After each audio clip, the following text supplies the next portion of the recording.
Chapter 18. David numbered the people who were with him, and set captains of thousands and captains of hundreds over them. David sent the people out, a third part under the hand of Joab, and a third part under the hand of Abishai the son of Zeruiah, Joab's brother, and a third part under the hand of Ittai the Gittite. The king said to the people, I will go out with you myself also. But the people said, You will not go out with us, for if we flee away, they will not care for us, neither if half of us die. But you are worth 10,000 of us. Therefore now it is better that you are ready to help us out of the city. The king said to them, I will do what seems best to you. The king stood by the gate, and all the people went out by hundreds and by thousands. The king commanded Joab and Abishai and Ittai, saying, Deal gently for my sake with the young man, even with Absalom. All the people heard when the king gave all the captains charge concerning Absalom. So the people went out into the field against Israel, and the battle was in the forest of Ephraim. The people of Israel were struck there before the servants of David, and there was a great slaughter there that day of 20,000 men. For the battle was spread over the surface of the countryside, and the forest devoured more people that day than the sword. Absalom happened to meet the servants of David.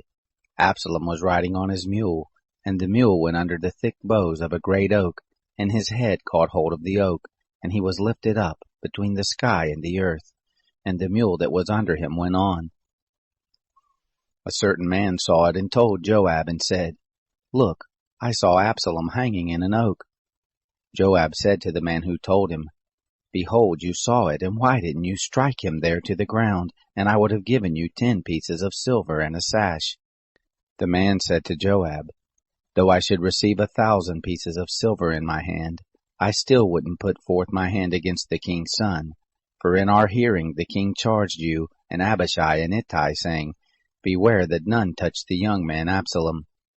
Otherwise, if I had dealt falsely against his life, and there is no matter hid from the king, then you yourself would have set yourself against me. Then Joab said, I cannot wait for you.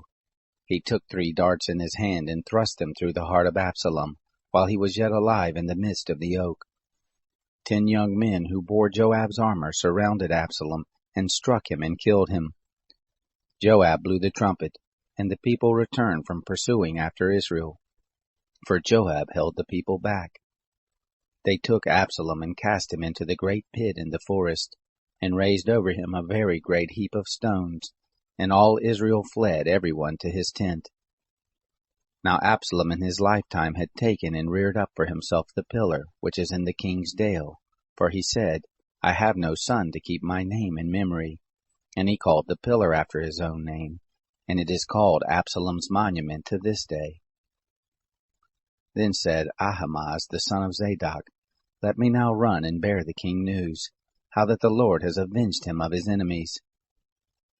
Joab said to him, You shall not be the bearer of news this day, but you shall bear news another day. But this day you shall bear no news, because the king's son is dead. Then Joab said to the Cushite, Go tell the king what you have seen. The Cushite bowed himself to Joab and ran. Then Ahimaaz the son of Zadok spoke yet again to Joab, Come what may, please let me also run after the Cushite.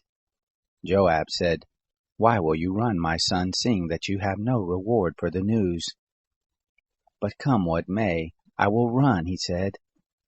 Joab said to him, Run. Then Ahimaaz ran by the way of the plain, and outran the Cushite. Now David was sitting between the 2 gates, and the watchman went up to the roof of the gate to the wall, and lifted up his eyes, and looked, and behold, a man running alone. The watchman cried and told the king. The king said, If he is alone, then there is news in his mouth. He came and drew near. The watchman saw another man running, and the watchman called to the porter and said, Look, another man running alone. The king said, He also brings news. The watchman said, I think the running of the first is like the running of Ahimaaz the son of Zadok. The king said, He is a good man, and comes with good news. Ahimaaz called and said to the king, "All is well." He bowed himself before the king with his face to the earth and said, "Blessed be the Lord your God, who has delivered up the men who lifted up their hand against my lord the king." The king said, "Is it well with the young man Absalom?" Ahimaaz answered, "When Joab sent the king's servant, I saw a great tumult, but I don't know what it was." The king said, "Come and stand here." He came and stood still. Behold, the Cushite came, and the Cushite said, "News for my lord the king, for the Lord has avenged you this day of all those who rose up against you." The king said to the Cushite, "Is it well with the young man Absalom?" The Cushite answered, "The enemies of my lord the king, and all who rise up against you to do you hurt, be as that young man is." The king was much moved, and went up to the chamber over the gate, and wept, and as he went he said, "My son Absalom, my son Absalom, would that I had died for you, Absalom my son."